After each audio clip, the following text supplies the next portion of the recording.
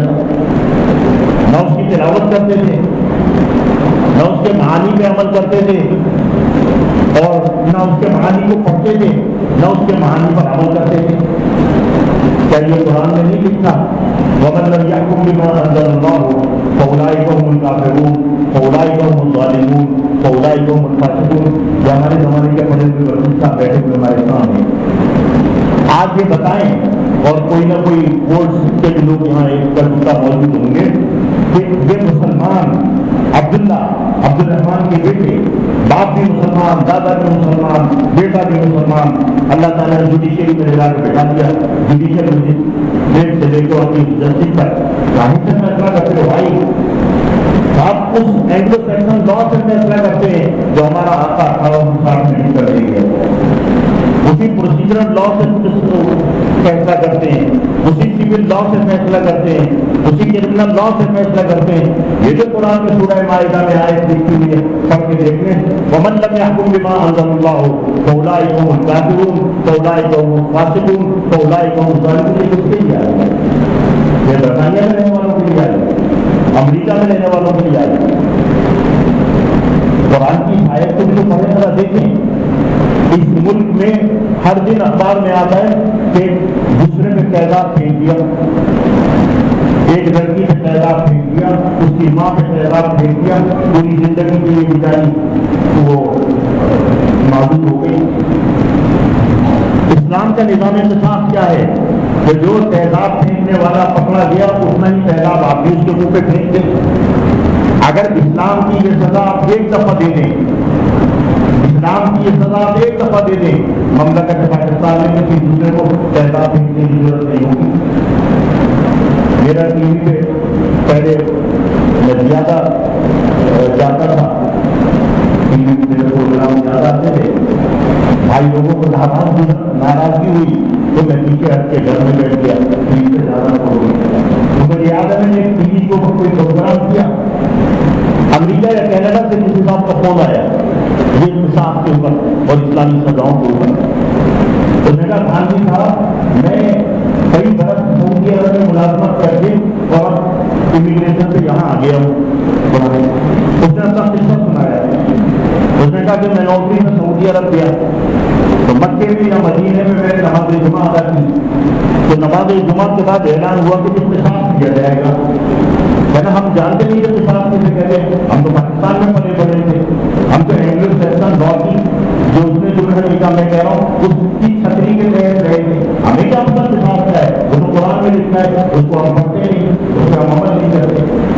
کہنا چاروں طرف مجمع لگ گیا، میں بھی کھڑا ہو گیا، وہ قاضی نے کھڑے ہو کر اس کے جرائم بیان کیے، اور جرائم بیان کرنے کے بعد واقعہ دھرنا اور ایک لمبے کے اندر اس نے گردن اٹھائی، گردن ادھر چلی گئی، جسم ادھر چلا گیا۔ کہتا ہوں دیکھتے مجھے تو جھنجھوری ہوئی، ایک ہفتے تک میں بخار میں پڑا رہا۔ یہ ہے سزاؤں کا خوف۔ بھارت معاف کیجیے گا، بات ہمارے مقصد سے دور چلی گئی۔ میں یہ عرض کر رہا تھا کہ اپنی بات ختم کرتا ہوں، وقت ختم ہو رہا ہے، کہ سعد بن ابی وقاص رضی اللہ تعالیٰ عنہ نے فوجیوں کو کہا کہ دریا میں دریا ہے، اس کو جب تک کراس نہیں کریں گے، مدائن میں داخل نہیں ہوں گے، اصل ابیض کو پتہ نہیں کریں گے، فتوحات مکمل نہیں ہوں گے، رسول اللہ کو کیسے دکھائیں گے۔ کہا میں نے فیصلہ یہ کیا ہے کہ میں 2 رکعت نفل نماز حاجت پڑھوں گا اور اپنے گھوڑے کو دریا میں ڈال دوں گا۔ اگر اللہ نے مجھے راستہ دے دیا تو میں دشمن کے سر میں پہنچ جاؤں گا، اگر اللہ نے مجھے راستہ نہ دیا اور میں اور میرا گھوڑا دریا میں غرق ہو گیا تو ہم تو جیتے ہیں اسی شہادت کے لیے، تو اللہ تعالیٰ مجھے شہادت کی موت عطا فرمائے گا اور جنت عطا فرمائے گا۔ اور پھر تاریخی جملہ عطا فرمائے گا، فرمایا اگر موسیٰ علیہ السلام کی قوم کو اللہ تعالیٰ دریائے بحر کلثوم کے اندر راستہ دے سکتا ہے اور فرعون کو غرق کر سکتا ہے تو ہم تو جناب محمد رسول اللہ صلی اللہ علیہ وسلم کی جوتیوں کو لگے ہوئے جھنڈے جو خاتم النبیین نبیوں سردار ہمیں اثر نہیں دے گا. چشمے پلٹ نے یہ نظارہ دیکھا کہ سعد ابن ابی وقاص نے 2 نفلیں پڑھ کر دریا میں جھوڑا ڈالا, پیچھے فوجیوں نے ڈالا, دریا نے راستہ دے دیا, مدائن میں گئے, بغیر لڑے مدائن فتح ہو گئے. اور جو عثمان خان کی زبان فارسی تھی, ابھی تو عربی ہے, کتابوں میں لکھا دیواں آمدن بھاگ گئے سب. کسرا بھی بھاگا, کسی نالے میں گر کے مرا, کوئی جنگ نہیں ہوئی. انہوں نے کہا دیو آ گئے, کیونکہ انسانوں کے گھوڑوں کو تو دریا راستہ دیتا نہیں ہے. یہ کوئی دیو ہے جو دریا سے گھوڑے دوڑاتے ہوئے سرپٹ چلے آ رہے ہیں, اور ہمارے سب کو اللہ تعالیٰ نے فتح کروا. تو میں عرض کر رہا تھا کہ جو جناب محمد مصطفیٰ احمد مصطفیٰ سرکار دو عالم صلی اللہ علیہ وسلم نے فرمایا تھا کہ لو ہلک کسرا فلا کسرا بعدہ, لو ہلک قیصر فلا قیصر بعدہ. جب مسلمانوں کی تعداد انگلیوں پہ گنی جا سکتی ہے, 12, 17 یا 18 یا 20 سے زیادہ نہیں تھے, اس وقت رسول اللہ نے یہ گئی تھی اور اللہ تعالیٰ نے اس کو پورا کرنا ہے. واخر دعوانا الحمد للہ رب العالمین.